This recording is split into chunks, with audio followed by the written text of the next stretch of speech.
जय श्री कृष्णा। राधे राधे। आज हम इस वीडियो में सुनेंगे महाकुंभ की कथा और ये भी जानेंगे कि महाकुंभ क्यों लगता है। इसके पहले हम जान लेते हैं पौष पूर्णिमा 2025 में कब है।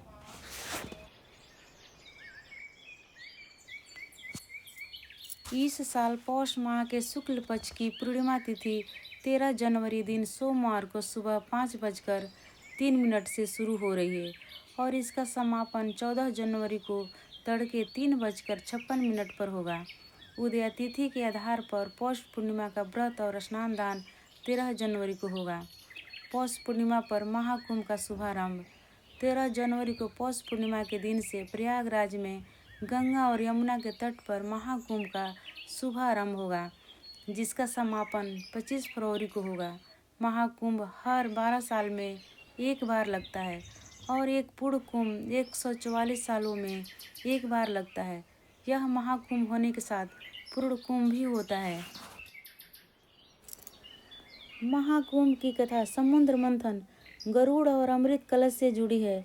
अमृत कलश से छलकी बूंदें 4 स्थानों प्रयागराज, हरिद्वार, नासिक और उज्जैन पर गिरी थी। ग्रहों के विशेष योग पर इन स्थानों पर कुंभ आयोजित होता है।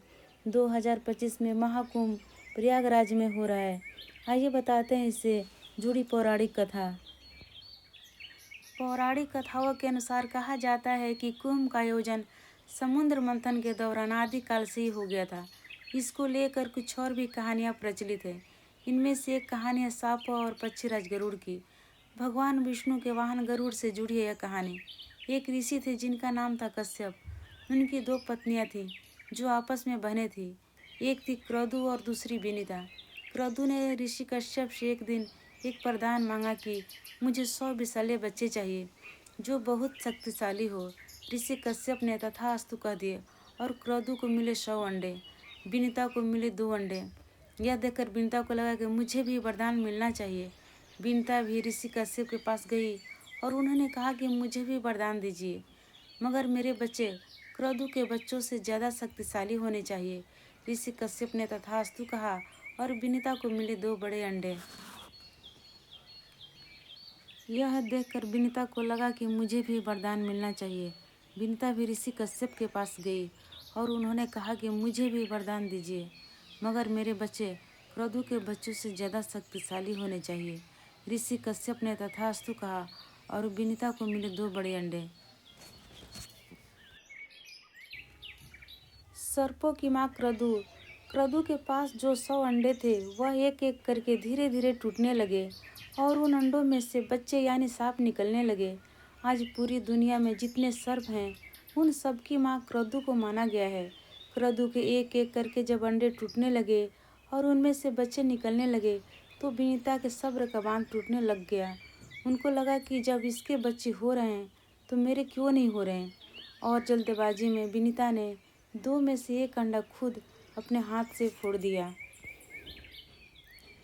विनिता को मिले अंडों से निकले अरूढ़ और गरुड़। उस अंडे से जो निकला वो अर्ध विकसित शरीर था, एक ऐसा शरीर जो ऊपर से कमर तक बना था, मगर वो कमर के नीचे तैयार होना बचा था। और नाराजगी से उन्होंने अपनी माँ विनिता से कहा कि यह गलती जो आपने मेरे साथ किया है वह दूसरे अंडों के साथ मत कीजिएगा। सब्र रखिए, और आसमान में उड़ गया। उसका नाम अरूढ़ पड़ा और वो आगे चलकर भगवान सूर्य के रथ के सारथी बने। समय के साथ जब दूसरा अंडा फूटा तो उसमें से एक शक्तिशाली बाज पैदा हुआ और उसका नाम रखा गरुड़। अमृत कलश लाने की शर्त। इन सब के बीच गरुड़ की माँ विनिता अपनी बहन क्रतु से एक शर्त हारने के कारण उनकी दास बन गई। गरुड़ को यह अच्छा नहीं लगा। उन्होंने क्रतु और उनके बच्चों से जो सांप थे पूछा कि मेरी माँ को कैसे मुक्ति मिलेगी। तब क्रतु और उनके बेटों ने शर्त रखी कि अगर तुम देवों के पास रखा समुद्र मंथन से निकला अमृत कलश ला दोगे तो तुम दोनों का दासत्व से मुक्त कर देंगे। गरुड़ और देवों के बीच युद्ध। अब शक्तिशाली गरुड़ देवलोक पहुंच गए और छिपा हुआ अमृत कलश लेकर उड़ चले। ये देख देवों के राजा इंद्र उनके सामने आ गए, जिन्हें गरुड़ ने हरा दिया। देवों ने तमाम कोशिश की लेकिन गरुड़ से जीत नहीं पाए। अंत में हार कर सब विष्णु जी के पास पहुँचे और बोले कि कि अनर्थ हो जाएगा अगर यह अमृत कलश गलत हाथों में चला गया तो। भगवान विष्णु से गरुड़ का युद्ध। देवों की विनती के बाद गरुड़ के सामने भगवान विष्णु युद्ध में उतरे। गरुड़ और विष्णु जी के बीच युद्ध शुरू हो गया। इसी बीच विष्णु जी को यह समझ में आया कि गरुड़ के हाथ में अमृत कलश है, मगर गरुड़ उसको खोलकर अमृत ग्रहण नहीं कर रहे हैं, सिर्फ हाथ में पकड़कर उसे बचा रहे हैं। भगवान विष्णु ने गरुड़ को बनाया वाहन। विष्णु जी ने पूछा, कुंभ को लेकर कहाँ जाने की कोशिश कर रहे हो, और जब अमृत तुम्हारे हाथ में है तो उसको पी क्यों नहीं रहे हो। तब गरुड़ ने पूरी व्यथा बताई कि वो अपनी माँ को मुक्त करने के लिए ले जाना चाहते हैं। विष्णु जी ने कहा कि ठीक है, मैं एक शर्त पर तुमको यह अमृत कलश ले जाने दूंगा। जमीन पर पहुँचने के बाद तुम हमेशा के लिए मेरे वाहन बन जाओगे और मेरे साथ रहोगे। गरुड़ ने यह शर्त स्वीकार कर ली, जिसके बाद कलश विष्णु जी ने ले जाने दिया। लेकिन गरुड़ ने अमृत कलश जैसे ही जमीन पर रखा, विष्णु जी ने मायावी शक्तियों से उस कलश को वहां से गायब कर दिया। लेकिन वह अमृत कलश क्रतु और उसकी माँ तक पहुंचा दिया था, इसलिए उनकी माँ को दशत्व से मुक्ति मिल गई। 4 जगहों पर गिरी अमृत की बूंदें। जब गरुड़ और विष्णु जी में युद्ध हो रहा था तो कलश से कुछ अमृत छलका और वह पृथ्वी पर 4 जगहों पर गिरा। वह 4 जगहें उज्जैन, हरिद्वार, नासिक और प्रयागराज, जहां आज महाकुंभ होता है।